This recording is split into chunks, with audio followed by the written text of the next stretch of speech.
जय हिंद, वंदे मातरम। अभी राजस्थान की भर्ती हुई थी आरडीजेसीओ की, उस पर थोड़ा चर्चा करना चाहते हैं हम लोग। भाई उस भर्ती का जो विश्लेषण है वो थोड़ा सा दर्दनाक है, यानी कि उसमें भाई दर्द बहुत है, इमोशनल वाली चीज़ें हैं। कई बंदे जो पिछली बार जो पास हुए थे राजस्थान में, इस बार उनको अनपढ़ कर दिया गया है और छोटी छोटी बात पर अनपढ़ किया है, यानी कि बोले भाई उठक बैठक लगा दो, और बंदे ने उठक बैठक लगाई, उसको पसीना आ गया। भाई सबका ब्लड ग्रुप अलग अलग होता है, किसी को पसीना आता है, किसी को नहीं आता, ये कोई बड़ी बात नहीं है। लेकिन पता नहीं लोगों की मति कैसी हो जाती है उस समय कि बंदे इतनी मेहनत से भाई वहाँ तक पहुँचते हैं, और वो बंदा पहले से फिट था जिसकी मैं चर्चा कर रहा हूँ, मैं नाम नहीं ले रहा हूँ भाई किसी का। तो भाई हमसे जुड़ा हुआ है, हमसे क्लास लेता है, पिछली बार इंटरव्यू से बाहर आया है, ठीक है, फिर बाद में हमसे वो जुड़ा। तो भाई जो बंदा इंटरव्यू तक पहुँच गया, वो पहले मेडिकल फिट था, वो बोले भाई तुमको पसीना आ गया, ये कोई बात है भाई? इसमें तो हम यही कह सकते हैं हमारी किस्मत ख़राब थी कुल मिला के। लेकिन सोचने वाली बात है भाई, जो भर्ती बोर्ड होता है भाई वो क्या करता है इन लोगों के साथ, कितना शोषण होता है हम लोगों का, हमें पता नहीं चलता। तो जितनी भी हुआ जो उत्तर प्रदेश से, उनके लिए कुछ सीख है, इसमें कुछ बातें हैं जो आपको विशेष ध्यान रखना आज मैं बताने जा रहा हूँ। लेकिन भाई अब मैं एक बात भी बता देता हूँ कि जो राजस्थान की भर्ती हुई थी उसमें से 15 लड़के जो बाहर करे गए थे, उसमें से 7-8 लड़के पास हो गए, 7-8 बंदों को परमानेंट ट्रांसफर कर दिया भाई। तो लगभग संख्या इनकी 22-23 संख्या हो गई है राजस्थान वाले बंदों की, ठीक है भाई। अच्छा, एक बात और कहना चाहता हूँ मैं आप लोगों से कि जितने जब भी आप मेडिकल के लिए जाते हो तो कुछ चीज़ को ध्यान रखा करो। जितने भी यूपी के बंदे मैं उनसे कहना चाहता हूँ, क्योंकि आप पर भाई जो गाज गिरेगी ना, मुझे बड़ा दुख होगा, क्योंकि आपकी संख्या अधिक है और भाई ये आप पर ज़्यादा नज़र डालेंगे, मैं बता रहा हूँ।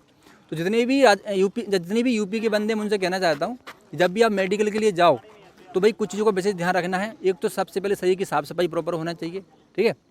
दूसरी बात, अगर वो आपसे उठक बैठक लगवाते हैं, ठीक है, अगर उठक बैठक प्रॉपर तरीके से लगाओगे, यानी कि फालतू एनर्जी वेस्ट नहीं करोगे, सही से करोगे तो पसीना कम आता है। अगर गलत तरीके से करोगे तो उसमें जब ऊर्जा ज़्यादा लॉस होती है तो हमको पसीना आता है, ठीक है। और पसीना आने के कई कारण भी होते हैं। वैसे पसीना आने से किसी को बंदे को बाहर कर दिया कोई बात नहीं होती, लेकिन मुझे चिंता हो इस बात की, इसलिए मैं आपसे ये बात कर रहा हूँ।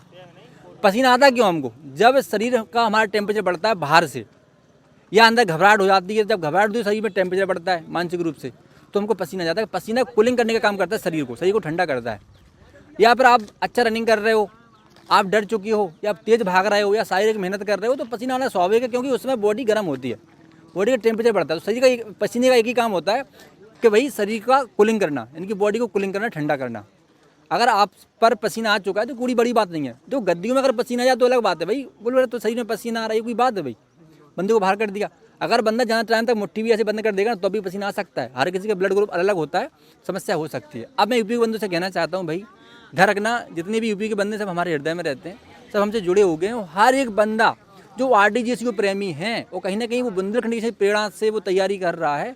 जब वो बंदा बाहर होता है हमें बड़ा दुख होता है। तो कुछ चीज़ को ध्यान रखना है। देखो भाई, अभी जो कर लोगे तो फिर बाद में पछताना नहीं पड़ेगा। प्रॉपर अच्छे से आप क्या करो, सबसे पहले रनिंग कर लो, 6.5-7 मिनट तक अभी रनिंग लाने का प्रयास करो। यूपी वाले बंदे भी समय है आप लोगों के पास, ठीक है। कई बंदे बोल रहे हैं गुरुजी हमारी वो कब होगी, भर्ती कब होगी? तो मैं बता रहा हूँ, एक भाई ने मेल किया था, उसमें आया था नवंबर से दिसंबर के बीच में आपकी भर्ती 100% होगी। आप समझ जाओ। तो आप ये मत सोचना कि अक्टूबर में नहीं होगी, वो कभी भी बदलाव कुछ भी कर सकते हैं। इसलिए भी तैयारी 100% रखना पूरा गन मन के साथ में महाराज, ठीक है, कि हमें कभी भी लड़ना पड़ सकता है हमको। तो भाई मेडिकल के लिए क्या क्या तैयारी रखना है? एक तो हमें ये रखना है कि भाई शरीर की पूरी प्रॉपर साफ सफाई होना चाहिए। किसी को भवंदर बवासीर है भाई, तो उसका भी प्रॉपर फोकस कर लो भाई थोड़ा सा, क्योंकि बहुत सारे बंदे बवासीर में बाहर होते हैं, जो कि बंदे शर्म से कुछ बता नहीं पाते। और जब वो डॉक्टर के पास जाते हैं तो वो डॉक्टर बताते हैं भैया हाँ वास्तव में प्रॉब्लम है, लेकिन वहाँ पर वो फिर ये नहीं देखेंगे छोटा है बड़ा है क्या है, वो नहीं देखेंगे भैया, ध्यान रखना। वो ये नहीं देखेंगे मवेशी छोटी है कि बड़ी है, कितना घाव है, कितना ब्लड निकल रहा है, कितना नहीं। वो खाली देखेंगे गंदगी है भाई, ठीक है, सफाई नहीं है, या फिर ब्लडिंग हो रही है, कुछ हो रही है, तो भाई आपको हो सकता है कि वहाँ पर वो बाहर करें। इसलिए भाई पहले ही ध्यान रखना है कि ये सब छोटी मोटी चीज़ें हैं, ट्राई करके जाओ। वहाँ पे डॉक्टर से बात करो कि भाई ब्लड आना कम से कम बंद हो जाए हमारा, ठीक है। मवेशी सूख जाए, किसी का ऑपरेशन हो गया तो भाई टाँके माँगे अपना जो भी है सुखा के जाना वहाँ पर, क्योंकि वो छोड़ेंगे नहीं कुल मिला के। इस चीज़ को विशेष ध्यान रखना है। यूपी के बंदों से मैं बात कर रहा हूँ, ठीक है।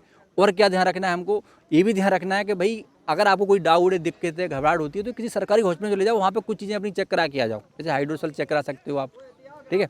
इसके बाद अपने हाथ पसीना आ रहा है कि नहीं चेक करा सकते हो। लोग जो एक नॉर्मल मेडिकल होता है सरकारी हॉस्पिटल में, वो वहाँ पर कर लेंगे। अभी आई दृष्टि चेक कर लेंगे, कान चेक कर लेंगे वहाँ पे जाके। इससे क्या थोड़ा कॉन्फिडेंस बढ़ जाएगा आपका। दूसरी बात, डॉक्टर कभी आपको गलत नहीं बताता है, जो होगा वो सही बताएगा। लेकिन आर्मी के डॉक्टर की पता नहीं बुद्धि कैसी हो जाती है लोगों की कि भाई छोटी छोटी वो बाहर कर देते हैं। मैं किसी आर्मी डॉक्टर को बुरा नहीं बोल रहा हूँ भाई, लेकिन दुख होता है जो बंदा साक्षात्कार से बाहर आया उसको आपने बाहर कर दिया। तो ये वाली बात थी। तो यूपी के बंदे सजग हो जाएं, सावधान हो जाएं किसी प्रकार की लापरवाही ना करें, अभी बाइक ना चलाएं, एक्सीडेंट ना हो जाए, कहीं चोट ना लग जाए शरीर में, प्रॉपर डाइट लें और अच्छे से मेहनत करें। रही मेडिकल, अगर आप फिट हो तो आपको कोई बाहर नहीं करने वाला, लेकिन इनका चीज़ विशेष ध्यान रखना है। भाई बोले पसीना आ गया, ये आ गया, वो आ गया, तो नौटंकी फालतू की। इसमें हम ये कह सकते हैं बंदे की किस्मत खराब थी, बस हम तो यही कह सकते हैं। ये नहीं कह सकते कि बंदे की कोई गलती या बंदा अनफिट था, बिल्कुल अनफिट नहीं था। पहले बंदा पास था, जो कि उस बंदे को डाउट था कहीं नहीं मुझे नज़रों में बाहर कर सकते हैं, लेकिन उसको नज़रों में बाहर नहीं किया, क्योंकि वो थोड़ा सा उसको लगता था कि मुझे सर धुंधला दिख जाता है, जो कि उसका एक मन का भ्रम था कोई मिला के। लेकिन उसको बाहर किसी में किया, बोले पसीना आ गया, ये कोई बात है भाई। और बहुत ऐसी छोटी छोटी बीमारियाँ जो कि मैं लेना नहीं चाहता, आप लोग को बताना चाहिए, नहीं आप डर जाओगे, क्योंकि आप थोड़ा सा जानकारी कम रखते हो तो आपको टेंशन हो जाती है, भाई कहीं ये समस्या मेरे ऊपर तो नहीं है या मुझ में तो नहीं है, इसलिए मैं कुछ बातें बोल नहीं रहा हूँ। छोटी छोटी चीज़ों पर बंदों को बाहर किया है, बताइए, छोटी छोटी चीज़ों पर, ठीक है। तो जितने भी युवा हैं जो भर्ती देखना जितने भी युवा हैं उत्तर प्रदेश के जो आरटीसी की तैयारी कर रहे हैं और जो भर्ती देखना चाहते हैं, भाई अभी सजग हो जाओ, सावधान हो जाओ। हमारी वीडियो जितनी भी हैं उसको पूरा देखा करो, उससे आपको एक जानकारी मिलती है। मैं डॉक्यूमेंट्स की ओर बता दूं, भाई ध्यान रखना, जो भी युवा भर्ती देखने जाएगा, अगर आपके पास ओरिजिनल मार्कशीट नहीं है तो आप अपनी प्रोविजनली ले जाओ। और लेकिन एक बात का विशेष ध्यान रखना, जब वहाँ पर जाओगे तो भाई मान लो आपने किसी यूनिवर्सिटी से आपने मार्कशीट प्राप्त करेगी, लेकिन रिजल्ट आ गया लेकिन ओरिजिनल नहीं आई, तो कोशिश करो, अगर यूनिवर्सिटी लिख के दे दे भाई इसकी ओरिजिनल आने वाली है और इतने दिन में ओरिजिनल आ जाएगी, जब तक इसकी जो फोटो कॉपी है, यानी कि जो हमने ऑनलाइन प्रिंट आउट निकाली है, उस पर अगर वो अटेस्टेड कर देते हैं या उसमें साइन कर देते हैं, लिख के दे देते हैं, सील लगा देते हैं, तो वो मान्य करेंगे पक्का है, क्योंकि हर भर्ती में वो 10-15 दिन का समय दे रहे हैं आप लोगों के लिए, यदि आपको पूरा साल खराब नहीं होगा। ये वीडियो कैसा लगा शेयर जरूर करना। जय हिंद।